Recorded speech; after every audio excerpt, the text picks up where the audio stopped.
Hello guys, welcome to my YouTube channel physics with MH. Guys, आज के lecture में हम वर्क एंड एनर्जी यानी कि क्लास 11 फिजिक्स का चैप्टर नंबर 4 स्टार्ट करने जा रहे हैं गाइस, ठीक है, जिसका नाम है वर्क एंड एनर्जी। एक्चुअल में हम क्या करने वाले थे, क्या कर चुके हैं और अब क्या करने जा रहे हैं। हमने शुरू किया था फिजिक्स को बेसिकली, ठीक है। फिजिक्स में हमने डिसाइड किया था कि हम दो बातों की स्टडी करेंगे, एक मैटर और दूसरी क्या है, एनर्जी, ठीक है। इस चीज़ को हम थोड़ा बहुत स्टडी कर चुके हैं। किस तरह? न्यूटन ने कहा F is equal to M A, ठीक है। एम की बात यानी कि मैटर की बात, मैटर में मैस होता है, यानी कि वो भाई मैटर क्या होता है, जिसका कुछ ना कुछ मैस और वॉल्यूम, ठीक है। तो मैस की बात थोड़ी सी हो गई। हाँ, आखिरी चैप्टर में जो हम पढ़ चुके हैं, तीसरा चैप्टर, ठीक है। हमने ये पढ़ा P is equal to M V, ठीक है ना, मोमेंटम। और हमने S is equal to V I T plus half A T square भी पढ़ा। हमने ये पढ़ा 2as is equal to V F square minus V I square भी पढ़ा। हमने ये भी पढ़ा V F is equal to V I plus A T. सारी मैटर की बातें हो रही है, ठीक है। मैटर अगर वो एक्सेलरेट हो रहा है ए के साथ, ठीक है, उसकी फाइनल वेलोसिटी ये है, इनिशियल वेलोसिटी ये है, ठीक है, उसके डिस्प्लेसमेंट कितना कवर किया वो आप मालूम करें। इनिशियल वेलोसिटी ये है, एक्सेलरेशन इसमें ये है, इतने टाइम के लिए इसमें एक्सेलरेशन आ रहा है, तो इसने कितना डिस्प्लेसमेंट कवर किया, ये इक्वेशन लगा। मैटर अगर एक्सेलरेट हो रहा है ए के साथ और टाइम टी के लिए एक्सेलरेट हो रहा है, इनिशियल वेलोसिटी आपको पता है, तो आप फाइनल वेलोसिटी मालूम करें। मैटर पर अगर फोर्स लग जाए तो उसमें एक्सेलरेशन पैदा होगा अगर उसका मेस एम हो। मैटर अगर मेस एम के साथ वी के साथ मूव करें तो इसका मोमेंटम, यानी कि सारी बातें हो रही हैं मैटर की, ठीक है। यानी कि फिजिक्स का पहला पार्ट थोड़ा सा हमने स्टडी कर लिया, ठीक है। अब हम मूव करना चाहते हैं फिजिक्स के नेक्स्ट पार्ट के ऊपर, एनर्जी के ऊपर, ठीक है। यानी कि हमने एनर्जी को स्टडी करना है। एनर्जी को स्टडी करने से पहले लाजमी है कि आपको वर्क डन का पता हो, तो इसलिए चैप्टर का नाम पड़ गया वर्क एंड एनर्जी। आपको तसलसल समझ में आ रहा है गाइस, ठीक है, कि हम क्या करने जा रहे हैं। हम अपने ये जो पहली बात है फिजिक्स की, उसके साथ जुड़े हुए हैं, वहां से हटे नहीं है गाइस, ठीक है। ये बात मैंने आपको बताना था। और अब हम आते हैं एनर्जी और वर्क डन को स्टडी करते हैं। एनर्जी को समझना है उससे पहले आपको वर्क का पता हो।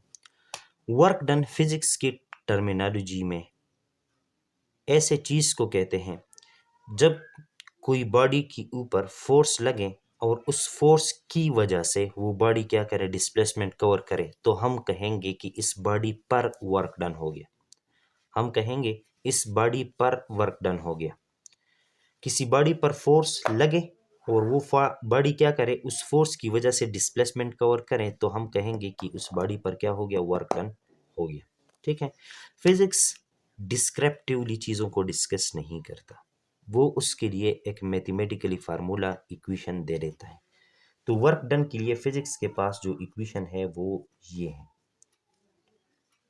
कि फोर्स का वेक्टर डॉट डिस्प्लेसमेंट का वेक्टर, ये उसकी मैथमेटिकल इक्वेशन है। तो आप वर्क डन को इस तरह से भी डिफाइन कर सकते हैं कि it is the dot product of force and displacement, work done, ठीक है। अच्छा, यहां से ये भी पता चल रहा है कि ये जो फोर्स है, सॉरी, ये जो वर्क डन है, ये कौन सी क्वांटिटी है, स्केलर क्वांटिटी है, क्योंकि ये दो वेक्टर के स्केलर प्रोडक्ट के नतीजे में हमें मिलती है। और ऐसे क्वांटिटी को जो हमें दो वेक्टर्स क्वांटिटी के प्रोडक्ट के नतीजे में मिले और वो स्केलर हो, तो उसको हम स्केलर कहते हैं, या ऐसे प्रोडक्ट को हम स्केलर प्रोडक्ट कहते हैं, क्योंकि इसमें मिलने वाली क्वांटिटी जो होती है वो स्केलर होती है, ठीक है। ये भी हम पढ़ चुके हैं दूसरे चैप्टर में डिटेल से कि जब हम डॉट प्रोडक्ट को हटाते हैं तो कॉस थीटा लगाते हैं, ठीक है। और ये थीटा अब क्या है, फोर्स और एस के दरमियान जो एंगल होता है ये वो है। यानी कि फॉर एग्जांपल ये एक ब्लॉक पड़ा हुआ है, इस पर इस साइड फोर्स लग रहा है एफ, और ये इसी साइड क्या कर रहा है, डिस्प्लेसमेंट कवर हो रहा है। तो वर्क डन कितना होगा, एफ एस कॉस थीटा, और थीटा कितना है, फोर्स और एस के दरमियान जीरो है, तो कॉस जीरो कितना होता है, 1 के बराबर होता है। एफ एस हमारे पास आ जाएगा। लेट सपोज हमारे पास ये एक ब्लॉक है, इसके ऊपर ऊपर की तरफ फोर्स लग रहा है। अगर हम देखते हैं कि इसका डिस्प्लेसमेंट इस साइड हो, तो इस फोर्स की वजह से इस साइड डिस्प्लेसमेंट कवर नहीं होगा, इस फोर्स की वजह से ऊपर की तरफ डिस्प्लेसमेंट कवर हो, इस साइड नहीं। अगर हम इस डिस्प्लेसमेंट की बात करें, इस फोर्स की बात करें, तो डिस्प्लेसमेंट इस साइड है और फोर्स इस साइड है। एंगल कितना है? 90 है। और इस फार्मूला में अब पुट करें, work done due to this force is equal to F S cos 90 degree. तो ये क्या हो जाएगा? काज 90 जीरो होता है, तो work done is equal to zero मिल जाएगा। यानी कि इस फोर्स की वजह से इस साइड कोई डिस्प्लेसमेंट कवर नहीं हो रहा। नहीं हो रहा का मतलब ये है कि वर्क डन नहीं हो रहा इस फोर्स की वजह से, इस डायरेक्शन। ठीक है, इसका ये थोड़ा सा मतलब है।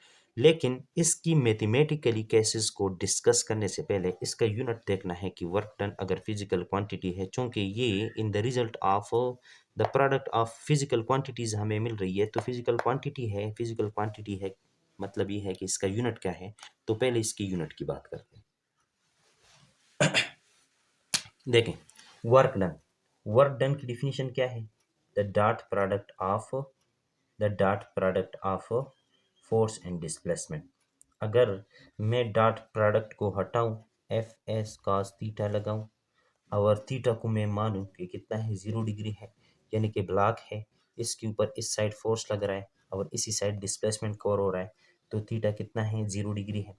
थीटा को मैं 0 डिग्री मानूं, तो यहाँ से मैं लिख सकता हूँ work done is equal to F S और कॉस 0 डिग्री। कॉस जीरो कितने के बराबर होता है? 1 के बराबर होता है। Work done is equal to F S. ठीक है, वर्क डन का मैं यूनिट देखना चाहता हूँ। क्या देखना चाहता हूँ? यूनिट देखना चाहता हूँ। तो फोर्स का यूनिट क्या है? न्यूटन। और एस डिस्प्लेसमेंट लेंथ का यूनिट क्या है? मीटर। जब वर्क डन की बात हो रही हो और उसका यूनिट आपको न्यूटन मीटर मिल जाए, तो आंखें बंद करके इसको कह दो जॉउल। क्या जी? जॉउल। यानी कि वर्क डन का यूनिट हो गया जॉउल। क्या चीज जी? Joule. Work is said to be 1 joule. Work is said to be 1 joule if 1 Newton force is applied on the body, and under the action of this force is body covered displacement of 1 meter, then we will say that work is done 1 joule. कहने का मतलब ये हुआ कि जब किसी body के ऊपर फोर्स 1 न्यूटन लग जाए और उस फोर्स की वजह से वो 1 मीटर का डिस्प्लेसमेंट कवर कर ले, तो हम कहेंगे कि बॉडी के ऊपर 1 जूल वर्क डन हो गया। वर्क डन का यूनिट आ गया जूल। लेकिन हर जगह पर आप न्यूटन मीटर को जूल नहीं कह सकते। मसलन torque is equal to F cross R, torque is equal to F R, torque is equal to newton metre. अब इस केस में आप इसको जूल नहीं कहेंगे क्योंकि ये तो टार्क है। ठीक है, न्यूटन मीटर को आप जूल कहेंगे अगर वो बात एनर्जी की हो रही है या वर्क डन की हो रही है। ठीक है, अब इसके केसेस को डिस्कस करते हैं। वर्क डन मैक्सिमम कब होगा, मिनिमम कब होगा और नेगेटिव कब होगा? वर्क डन की डिफिनीशन से ही बात करते हैं। F dot S. ठीक है, पहला केस ये ले लेते हैं कि ये हमारे पास ब्लॉक है, इस साइड फोर्स लग रहा है और इसी साइड डिस्प्लेसमेंट कवर हो रहा है, यानी कि दोनों वेक्टर इसी साइड से है। एंगल थीटा इनके दरमियान कितना बन रहा है? 0। Work done is equal to F S cos 0, cos 0 बराबर 1। तो work done is equal to कितना फोर्स का मैग्नीट्यूड लगा, कितना डिस्प्लेसमेंट मैग्नीट्यूड का लगा, ठीक है, मल्टीप्लाई बाय 1। तो इस वर्क डन को हम फिजिक्स की जबान में कहेंगे मैक्सिमम वर्क। क्या चीज? Maximum work. ठीक है, इस बात को समझने के लिए आप दूसरी बात को सुने। Work done is equal to F dot S. Force ऊपर की तरफ लग रहा है, ठीक है, और डिस्प्लेसमेंट हम इस साइड देखना चाहते हैं। ठीक है, तो एंगल कितना बन रहा है दोनों के दरमियान? 90 डिग्री। वर्क डन की डिफिनीशन क्या है? The magnitude of force multiplied by the magnitude of displacement and the angle between them cos theta. F S cos अब के केस में एंगल कितना है फोर्स और डिस्प्लेसमेंट के दरमियान? 90 डिग्री है। तो वर्क डन हमें क्या मिल जाएगा? क्योंकि cos 90 0 के बराबर होता है, तो वर्क डन, और इसको हम कहते हैं 0 वर्क डन, 0 वर्क डन। ठीक, अच्छा, थर्ड केस, ये ब्लॉक है, फोर्स इस साइड लग रहा है, डिस्प्लेसमेंट इस साइड कवर हो रहा है। अब ये कौन सा केस है? देखें, ये एक गाड़ी है, यूं चल रही है, ठीक है, यूं इस साइड चल रही है। तो जो फ्रैक्शनल फोर्स है इसके सरफेस और इस सरफेस की कांटेक्ट की वजह से वो फोर्स किस तरफ लग रहा है, इस साइड लग रहा है। ठीक है, फ्रैक्शनल फोर्स किस साइड लग रहा है, इस साइड लग रहा है। बॉडी डिस्प्लेसमेंट किधर कवर कर रही है, इस साइड कवर कर रही है। यानी कि फोर्स और डिस्प्लेसमेंट के दरमियान में जो एंगल है वो कितना है, 180 डिग्री है। ठीक है, तो हमारे पास वर्क डन हो जाएगा, work done is equal to F S cos 180 degree, cos 180 degree. तो हमारे पास आ जाएगा work done is equal to F S cos 180 -1 के बराबर होता है, तो माइनस एफ एस और ये वन, इसको हम कहते हैं नेगेटिव वर्क डन, क्योंकि इसमें नेगेटिव का सिंबल आ जाता है। ठीक है, तो ये तो था हमारे पास वर्क डन के बारे में थोड़ा बहुत, और वर्क डन को हम पढ़ रहे हैं एनर्जी को समझने के लिए। ठीक है, और हमने वर्क और एनर्जी को दोनों को समझना है इस चैप्टर में। तो आज के लेक्चर में इतना ही काफ़ी है, मिलते हैं नेक्स्ट लेक्चर में, तब तक के लिए अपना ख्याल रखिएगा। अल्लाह हाफिज़।